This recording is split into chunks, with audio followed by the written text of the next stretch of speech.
আসসালামু আলাইকুম, আশা করি সবাই ভালো আছেন। তো আজকে দেখেন পাঙ্গাস মাছ নিয়ে আসছে। তো বাজারে সব ছোট ছোট মাছ, কাটা মাছ। তো আইরিন আসছে, আইরিনের জন্য পাঙ্গাস মাছ নিয়ে এসে। তো চলেন মাছটা আগে গোসা নেই। আইরিন ডুম্বুর পাতা নিয়ে দাঁড়ায় আছে। তো মাছটা আগে গোসা দেই, হালকা গোসা কাটতে নিব। তো মাছটা গোসা নিতেছি, এই যে ময়লা উঠে। আর মাছটা কিন্তু একদম তাজা।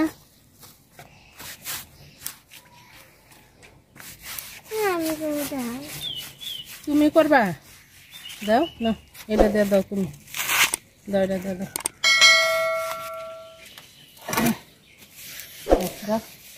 তো মাছটা আমি গোসা ধুইয়াও নিছি, এত আহামরি গোসতে পারি নাই, অনেক শক্ত।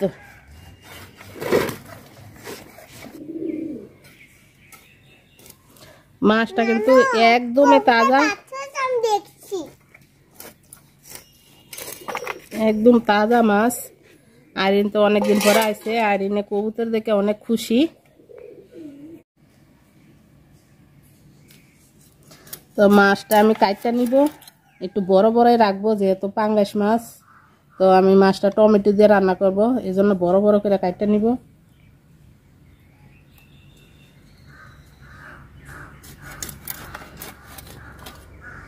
আর আইরিন পাঙ্গাস মাছ খুবই পছন্দ করে, অন্য মাছ খায় না কাটার জন্য।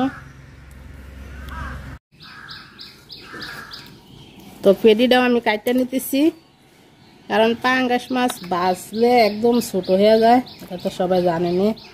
এই জন্য একটু বড় বড় করে কাটবো।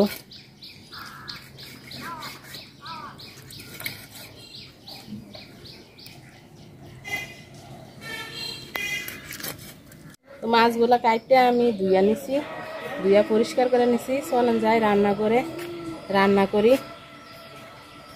তো মাছটা আমি আজকে একটু অন্যরকম ভাবে রান্না করব, কাঁচা মাছ রান্না করব। তো একটু হলুদ আর লবণ মাখায় রাখছি, বাছবো না মাছটা। আর এখানে আমি টমেটো কেটে রাখছি, টমেটো দিয়ে রান্না করব। আর পেঁয়াজ দিয়ে দিতেছি, তেল গরম হয়ে গেছে। তো পেঁয়াজটা আমার লাল লাল ভাজা হয়ে গেছে, এখন আমি আদা বাটা রসুন বাটা দিব। যেহেতু কাঁচা মাছ রান্না করবো, তো অবশ্যই কিন্তু আদা রসুন বাটা দেওয়া লাগবো পাঙ্গাস মাছে কাঁচা রান্না করলে। তো মশলাটা আমি একদম সুন্দর করে লাল লাল করে কষাই নিব। তো আদা রসুন বাটা একদম ভাজা ভাজা করে নিছি। তো এখানে হলুদ গুঁড়া, মরিচ গুঁড়া, ধনিয়ার গুঁড়া, গরম মশলার গুঁড়া, লবণ সব দিয়ে দিছি। আমি গুলাইয়া দিছি। গুলাইয়া দিলে মনে হয় যে বাটা মশলা দিয়ে রান্না করতেছি, এরকম মনে হয়। তো মশলাটা এটাও আমি কষাই নিব সুন্দর করে।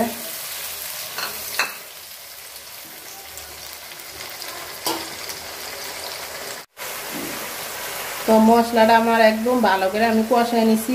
এখন মাছগুলো আমি দিয়ে দিব, যে কাঁচা মাছ কিন্তু। মাছগুলা দিয়ে আমি সুন্দর করে আবার কষাই নিব।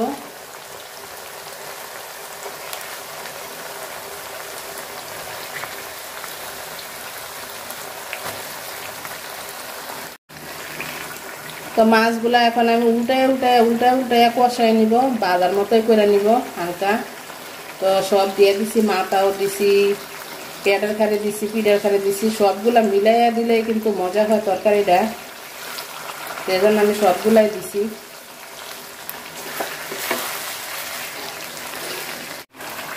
তো মাছগুলা আমি দেখেন একটু ভাজা ভাজা করে কষাই নিছি। এখন আমি টমেটোগুলো দিয়ে দিব।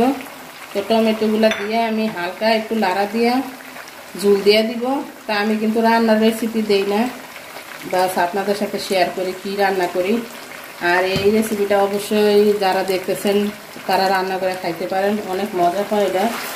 আর এটা অবশ্যই তাজা মাছ দিয়ে করতে হইব, কারণ ফ্রিজের মাছ দিয়ে করলে, ফ্রিজে রাখা মাছ দিয়ে করলে এটা মজা হইব না। তো আমি একটু নাড়া দিয়ে পানি দিয়ে দিব, নয়তো মাছগুলো ভেঙে দেব।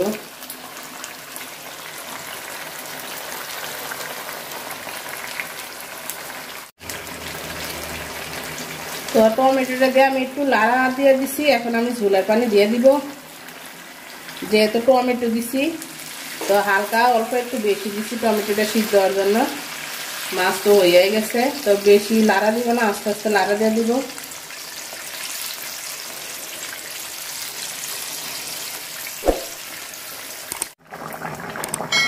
তো তরকারি আমার হয়ে গেছে, আমি একটু এই যে জিরার গুঁড়া দিব, দিয়ে নামাই দিব। আগেও দিছিলাম আমি, তো অল্প একটু বাস দিয়ে দিব, অল্প একটু জিরার গুঁড়া। আর টমেটোটি গরমের ঝোলে থাকলে আরও সিদ্ধ দিয়ে দেবো। টমেটোটা আস্তে আস্তে থাকার জন্য আমি এভাবে দিছি। আর তরকারিটা এভাবে রান্না করলে কিন্তু খুবই খুবই মজা হয়। অবশ্যই যারা যারা দেখতেছেন ভিডিওটা ট্রাই করবেন এভাবে।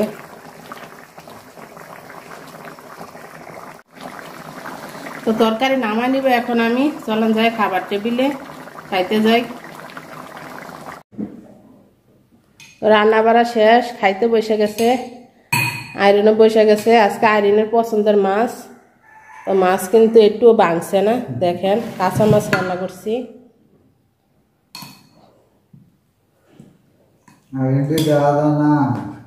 বড় মাছটা দিতেছি। আইরিনের পছন্দের মাছ, আইরিনের জন্য আনছে। আইরিন খাও।